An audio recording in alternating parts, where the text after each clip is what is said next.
अम्मा बाद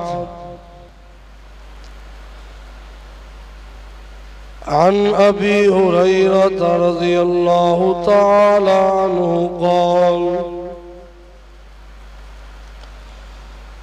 क़ाल रसूलुल्लाह सल्लल्लाहु अलैहि वसल्लम मन साम रमज़ान ईमानन व इहतिसाबन गुफ़िर लहु मा तक़द्दम मिन ज़ंबिही। व अन अब्दिल्लाह इब्न अम्र अन्न रसूलल्लाह सल्लल्लाहु अलैहि वसल्लम क़ाल अस्सियाम वल क़ुरआन यशफ़अनिल अब्दी। हज़रत अब्दुल्लाह इब्न अमर रज़ियल्लाहु ताला अन्हु से रिवायत है, नबी करीम सल्लल्लाहु अलैहि वसल्लम ने फरमाया,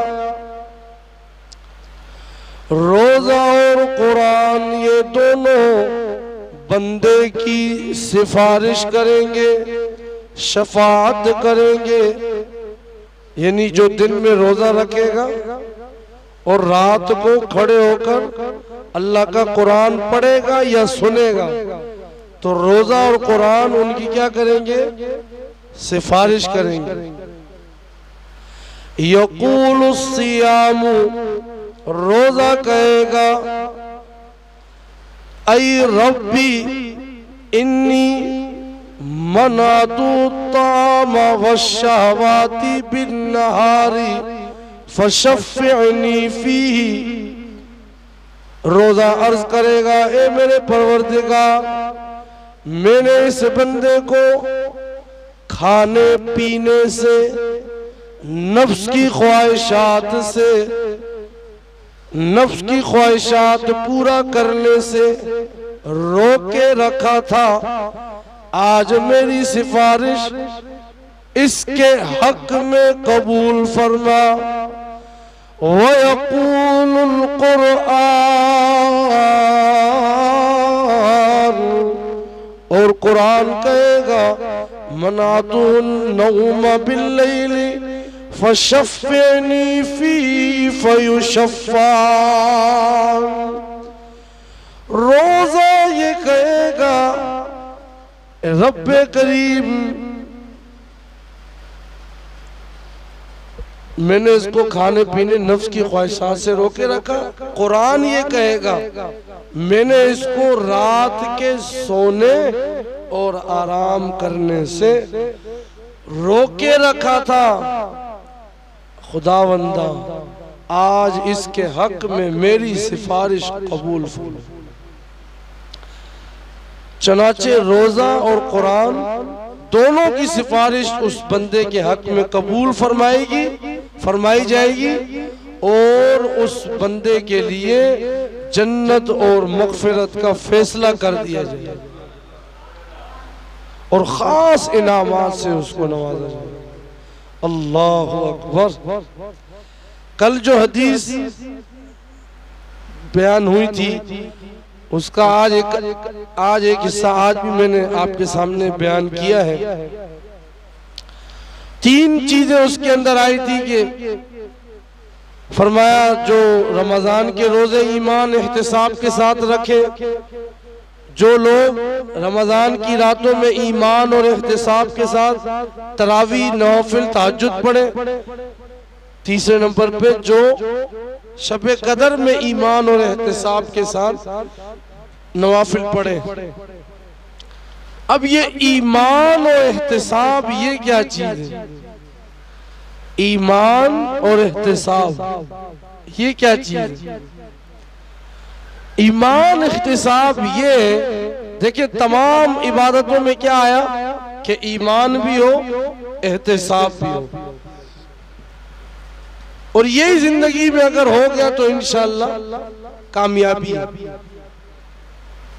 इंशाअल्लाह कामयाबी है। इसका मतलब ये होता है कि हम जो भी नेक अमल करें, इसकी बुनियाद और इसका मुहर्रिक बस यही हो कि हम अल्लाह और उसके रसूल अलैहिस्सलातु वस्सलाम को मान रहे हैं, हमने उसकी हर बात को मानना है। उनके जो वादे हैं, जो उन्होंने वहीदें सुनाई, हम उन पे यकीन लाते हैं और उनके लाए हुए जो अहकामात है, जो उनके लाए हुए पैगामात है, हमने उन्हीं पे अजरो सवाब की उम्मीदें लगानी है। बाकी दुनिया पे हमें किसी के ऊपर कोई उम्मीद नहीं। जब ये चीज आ जाएगी, कोई दूसरा जज्बा इसके अंदर शामिल नहीं होगा, तो फिर इसके साथ साथ क्या होगा, हमारा ताल्लुक डायरेक्ट अल्लाह के साथ जुड़ जाएगा। वगरना ईमान और एहतिसाब के बगैर सारे दावे खोखले, जड़े ही नहीं है उनकी, बेबुनियाद है वो। और आज की जो हदीस बयान हुई उसमें तो जाहिर सी बात है, तर्जुमे के अंदर ही सारी बात समझ आ गई कि रोजे और नवाफिल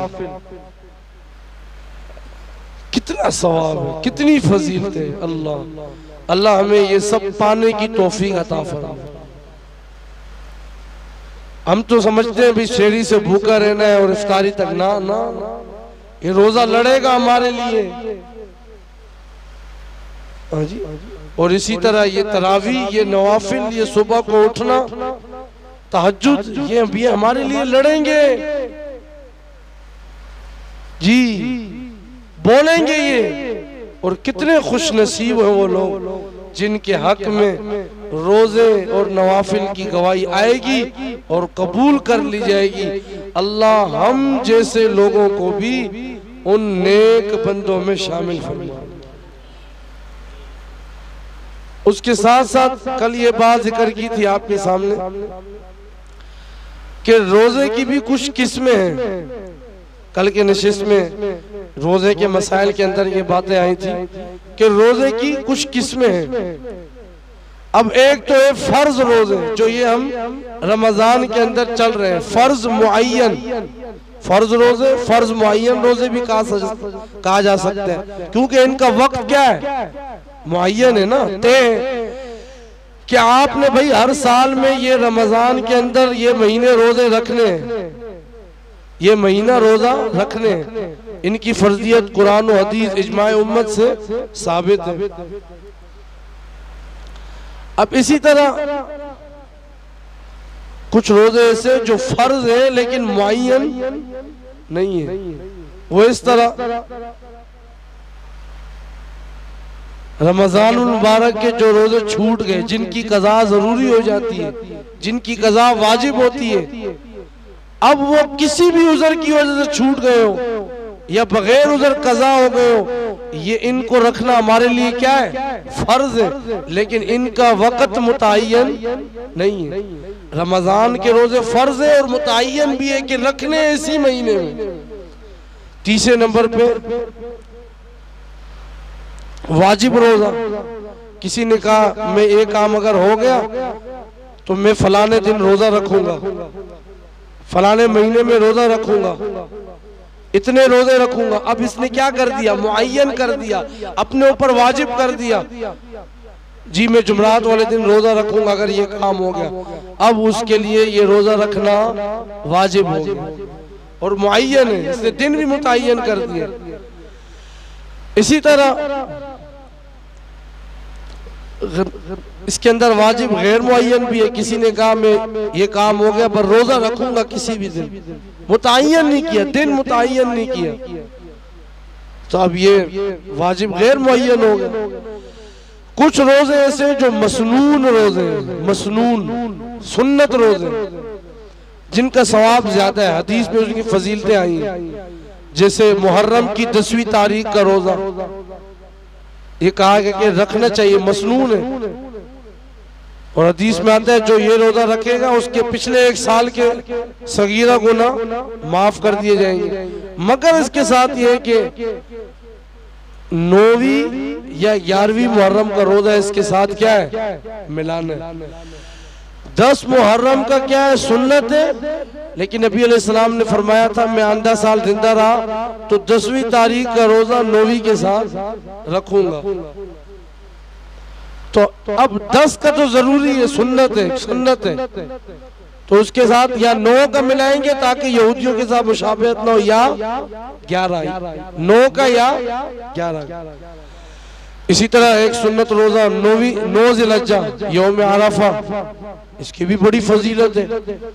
एक साल अगले, एक साल पिछले, ये सारे गुनाह माफ हो जाते हैं। बल्कि पहली ज़िलहज्जा का चांद, जिस बकरा ईद जो आती है उसकी पहली तारीख से लेके 9 ज़िलहज्जा तक लगातार रोजे रखना मुस्तहब अमल है। तो ये चीजें जो दीन के अंदर है जिनको हमने करना है, लेकिन ये नहीं कि हम वो सुन्नत के चक्कर में सुन्नत भी रखें, मुस्तहब होना चाहिए, लेकिन ऐसा ना हो कि उनका तो एहतमाम हो और रमजान का एहतमाम ना हो। ये किसी भी सूरत सही नहीं हो सकता। सुन्नत का दर्जा बाद में, फर्ज पहले। ये तो लाजमी रखने, वो रखे ना रखे गुनाह नहीं होगा, ये ना रखे तो इसमें क्या होगा, गुनाह होगा। हाँ, ये नहीं कि खाली 12 रबीउल अव्वल का एहतमाम हुआ, खाली जी मुहर्रम में हलीम का एहतमाम हो रहा है, खाली जी रजब में कुंडों का एहतमाम हो रहा है, शाबान में 15 शाबान को एहतमाम हो रहा है, चरागा हो रहा है, रमजान आया तो एहतमाम सारा खत्म हो गया। असल एहतमाम ये रमजान में अपने आप को फारिग करने लग जाए, अल्लाह को राजी करने में। अल्लाह हमें तौफीक अता फरमाए। अय्याम 20 के रोजे हर महीने की 13, 14, 15, 13, 14, 15 ये रोजे रखना मसनून है। 15 शाबान आई थी, उसमें अक्सर उलमा ने यही बात लिखी कि जी वैसी 15 शाबान का रोजा रखना तो वैसे ही मसनून है। आप 13, 14, 15 का रोजा रखें, अल्लाह पाक वो सवाब अता फरमाएंगे। लेकिन हमने इन चीजों को थोड़ी देखने जो सही तरह साबित है, जो सही हदीस से साबित है, ये तो हमने नहीं देखना होता है। हमने देखना होता है कहाँ चरागा है, कहाँ पे हलवे हैं, कहाँ पे हाँ जी दिखलावा है। तो बहरहाल ये अबू दाऊद शरीफ की हदीस है, नबी अलैहिस्सलाम अय्याम 20 हर महीने की 13वीं, 14वीं, 15वीं को रोजा रखते थे और हुक्म करते थे। और ये ऐसा है जैसा कि साल भर के रोजे रखे। और इसी तरह शव्वाल के 6 रोजे ये मुस्तहब है। कौन से? शव्वाल के 6 रोजे। ईद उल फितर आ गई, अब ईद उल फितर के बाद शव्वाल के महीने के अंदर 6 रोजे रखने की भी बड़ी फजीलत है। इसी तरह नबी अलैहिस्सलातु वस्सलाम पीर और जुमरात वाले दिन भी रोजा रखते थे। हाँ जी, ये भी मुस्तहब अमल है, पीर और जुमरात वाले दिन। अब ये कितने हो गए, लाए अपनी जिंदगी में, हम सब इसके ऊपर अमल करें। इसके साथ साथ कुछ ऐसे दिन है जिस दिन हम रोजा नहीं रख सकते, मना किया गया, हराम है। ईद उल फितर के दिन, अभी छोटी ईद आएगी, हाँ जी।